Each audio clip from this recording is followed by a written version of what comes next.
Hello tout le monde, aujourd'hui c'est une vidéo pour ceux qui aiment la montagne, la randonnée, les beaux paysages de montagne. Je vais vous emmener avec moi dans plusieurs randonnées que j'ai fait dans les Pyrénées, plus précisément en Haute-Garonne. Moi la randonnée ça fait partie des trucs que j'adore faire et surtout la randonnée en montagne avec du dénivelé. Même si je souffre, je trouve ça tellement gratifiant d'arriver en haut de la montagne, d'avoir tous ces magnifiques paysages et de s'être dépassé. Et en plus une fois qu'on est en haut, qu'on est déjà au bout de notre vie, on est déjà content, mais après il faut redescendre, donc j'aime bien parce que ça permet de se dépasser, comme j'ai dit, mentalement et physiquement. La première randonnée qu'on a fait, c'est la randonnée de Vénasque. Donc c'est une randonnée qui est de niveau difficile avec pas mal de dénivelé. Elle est très sympa puisque on voit des lacs, mais surtout on voit l'Aneto qui est donc le plus haut sommet des Pyrénées, qui se trouve du côté espagnol mais à la frontière France-Espagne.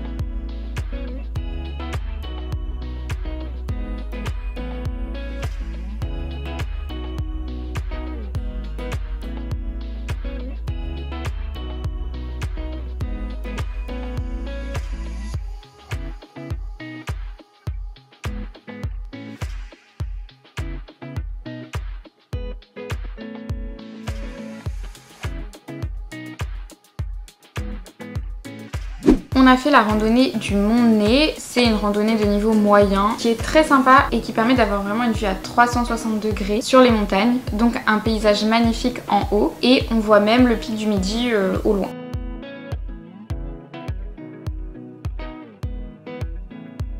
Je crois qu'on va monter et après faire toute cette crête. On va avoir une vue de fou.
Pendant cette randonnée, on voit le lac de Bordère, donc il y a une randonnée qui va jusqu'au lac et c'est une randonnée qu'on a fait dans les jours d'après.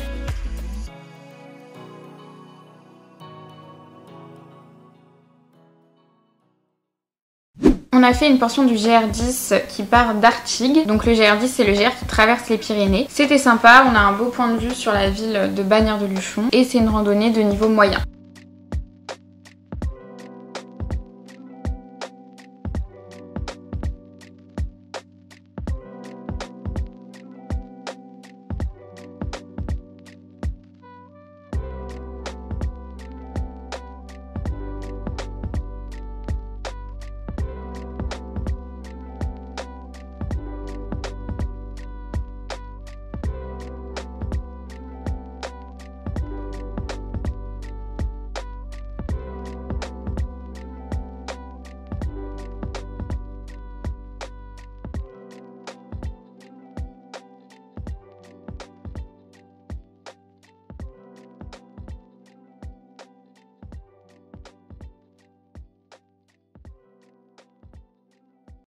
On a fait la randonnée du lac Bleu qui se trouve dans la vallée du Lys. C'est une randonnée de niveau difficile avec encore une fois pas mal de dénivelé. Il y a des chemins techniques avec pas mal de gros rochers et de cailloux. Mais le paysage est vraiment magnifique. Je pense que c'est celle que j'ai préférée parce que on est vraiment dépaysé. On se sent beaucoup plus seul que dans les autres randonnées qu'on a faites parce qu'il y a une grosse partie dans la forêt. Il y a des cascades, ça fait un peu forêt enchantée je trouve, assez sauvage. Donc c'est très sympa.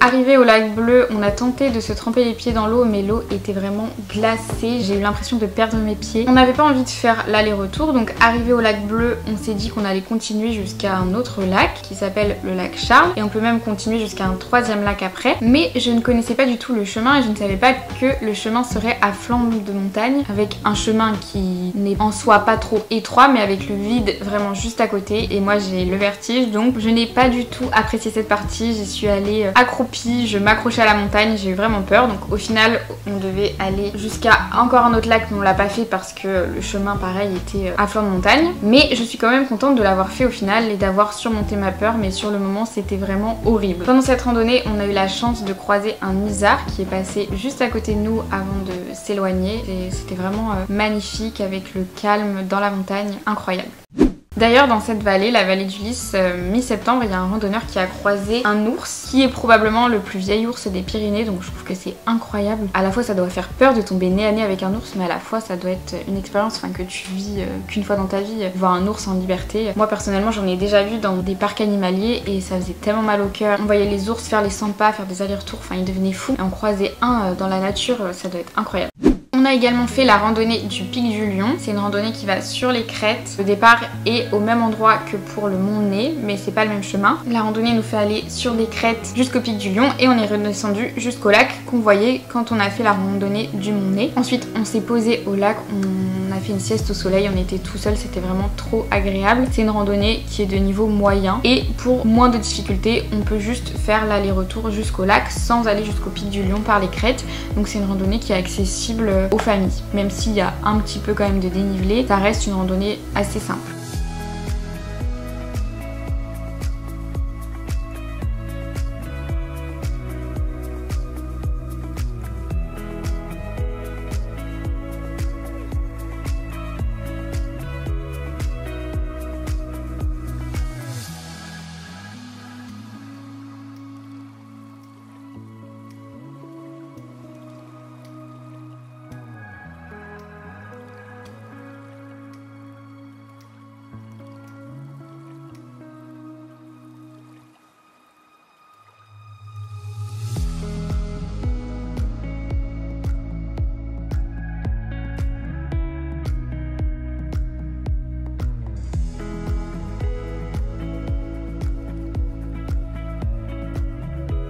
Voilà pour les randonnées qu'on a fait, j'espère que les images vous auront plu. Franchement nous on s'est régalé, je me sens tellement bien dans la montagne, on a l'impression qu'on est dans un autre monde coupé du monde et personnellement moi j'adore. Je vous conseille ces randonnées si vous venez dans cette région. Et du coup je vais vous montrer moi ce que j'utilise quand je suis en randonnée. J'utilise des t-shirts très légers, respirant, au moins ça tient pas chaud du tout et quand on transpire c'est plus agréable d'avoir un t-shirt léger qui sèche vite, donc soit en noir soit en blanc. Ensuite j'utilise jamais de jogging ou de pantalon de randonnée mais que des leggings et la plupart du temps cycliste, shorts parce que j'ai tout le temps super chaud même quand il fait froid. Pourtant je suis la fille la plus frileuse mais quand je suis en randonnée et qu'il y a du dénivelé que je commence à monter, je me réchauffe vite et j'ai tout le temps chaud. Je suis plus à l'aise avec les jambes découvertes donc la plupart du temps j'utilise un cycliste. Ensuite j'utilise une veste assez légère. Encore une fois comme j'ai tout le temps chaud mais que en haut comme on monte il peut faire froid. Donc voilà une veste très simple qui est légère mais à la fois qui est quand même assez près du corps, donc qui me tient assez chaud, suffisamment chaud du moins. Elle monte assez haut aussi, donc ça protège le cou, c'est pratique. Dans certaines randonnées j'emmène en plus une polaire, pareil avec la fermeture qui monte en haut du cou pour pas que j'ai froid, mais je prends pas de veste ou de manteau parce que souvent ça me tient trop chaud et après il faut le porter, donc c'est chiant. Ça au moins je peux le mettre autour de ma taille et c'est moins contraignant, mais ça me tient un peu plus chaud pour les moments où il fait quand même assez froid. Ensuite j'utilise un espèce de petit gilet que les gens qui font de la course utilisent. Ça c'est vraiment génial, ça s'accroche très facilement, on a un petit sifflet et il y a plein de poches. Il y a des poches devant mais aussi des poches derrière, donc ça c'est trop pratique. Avant je prenais un sac à dos normal mais ça me saoule. J'aime bien être assez libre de mes mouvements, donc ça c'est trop pratique, sachant que Alex lui a un sac à dos avec les sandwichs, et donc moi comme ça je peux avoir mes propres gourdes d'eau, je mets les barres de céréales, les chips, des gants, un trou de cou, enfin voilà, donc ça vraiment pratique. Je peux mettre aussi mes bâtons derrière, donc ça c'est vraiment bien. Comme en général dans les descentes on court un peu, enfin on trottine parce que ça fait moins mal que de marcher, au moins j'ai pas le sac à dos qui bouge et je peux mettre mes bâtons, donc c'est vraiment pratique. J'utilise ce genre de gourdes qui sont super légères et au moins quand il y a plus d'eau ça prend vraiment pas beaucoup de place. Au moins j'ai mes deux gourdes juste à côté de moi. Quand c'est dans le sac à dos tu dois t'arrêter, ouvrir ton sac à dos, voilà, ça prend pas beaucoup de temps, mais là c'est vrai que c'est beaucoup plus pratique quand même. Donc là je mets mes gourdes, là je mets souvent baume à lèvres, des mouchoirs, des petits trucs que j'ai besoin assez rapidement. Ensuite il y a une grande poche ici derrière, donc c'est trop pratique. Donc en général je mets mon cache-cou, des chips, des trucs comme ça. Là il y a des poches sur les côtés, donc là je vais mettre des barres de céréales. En descente je vais caler mes bâtons dans cette poche, les refaire passer de l'autre côté, donc au moins ils sont dans mon dos, ils bougent pas, ça tient pas chaud, c'est vraiment respirant. Quand on transpire c'est pas agréable d'avoir un sac à dos, donc ça je conseille vraiment, c'est trop bien. Si vous aimez la randonnée, que vous faites pas des randonnées sur plusieurs jours, que vous avez pas besoin d'emmener un énorme sac avec sac de couchage, tente, etc., je vous le conseille. Pour les chaussures, avant j'utilisais des chaussures de randonnée assez bas de gamme on va dire, et en fait j'aime pas du tout, je les mets plus du tout parce que déjà elles sont larges. Bon après il y a des chaussures de randonnée qui tiennent la cheville mais j'aime pas non plus, et en fait je trouve que c'est vachement rigide. Personnellement j'aime pas les lacets, j'ai beau les serrer ils se défont tout le temps, donc ça j'utilise plus. À la place j'utilise des chaussures de trail, c'est beaucoup plus léger, on le sent, ça accroche bien, et comme on court en descente c'est beaucoup plus pratique de courir avec ça qu'avec des chaussures de randonnée. Je trouve que c'est plus souple quand on marche, et aussi les lacets sont trop bien parce que on a juste à serrer comme ça et après ça bouge pas. Bon là il n'y a pas mon pied dedans donc ça fait un long fil, mais normalement il est moins serré, donc ça c'est vraiment trop pratique. J'ai pas les lacets qui se défont à refaire à chaque fois, je peux courir en descente sans problème, sans avoir peur de marcher sur mon lacet. Donc moi là c'est des Salomon, je conseille pas forcément que cette marque,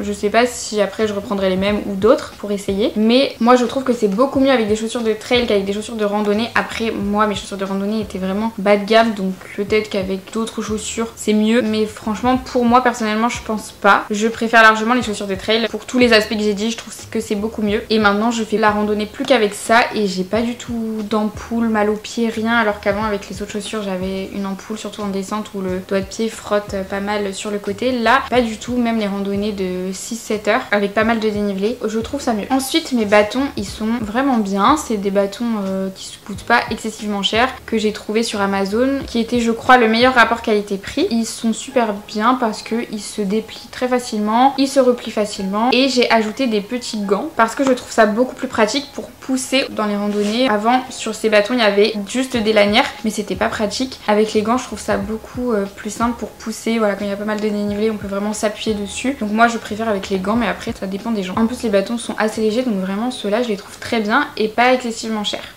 J'ai complètement oublié de vous parler de l'application que j'utilise pour mes randonnées. Donc moi j'utilise l'application Circuit. Je trouve que c'est vraiment une très bonne application. Donc déjà elle est gratuite. On a accès à plein de chemins de randonnée en France en fonction d'où on est. Il y a les niveaux de difficulté, le nombre de kilomètres, le nombre d'heures que ça prend à peu près, même si c'est pas toujours juste. Il y a aussi les dénivelés. Ce qui est bien c'est qu'on peut aussi télécharger les circuits hors ligne. Ça m'a bien servi parce qu'en montagne on capte pas toujours. Donc au moins je pouvais quand même avoir le tracé. On peut aussi avoir accès à la carte. Donc ça c'est super pratique parce que ça permet de voir tous les chemins. Et par exemple sur une randonnée, au lieu de faire l'aller-retour, on préférait faire une boucle, donc on a continué un peu et après on a trouvé un chemin pour redescendre qui était affiché sur la carte de l'application. En soi c'est pas un chemin officiel de randonnée, mais ça restait quand même un chemin qu'on pouvait prendre. Avant j'avais une autre application, mais il y en a où il y a des versions payantes. Celle-ci elle est vraiment bien et c'est celle que j'utilise tout le temps, donc je vous conseille si vous aimez la randonnée et que vous connaissez pas.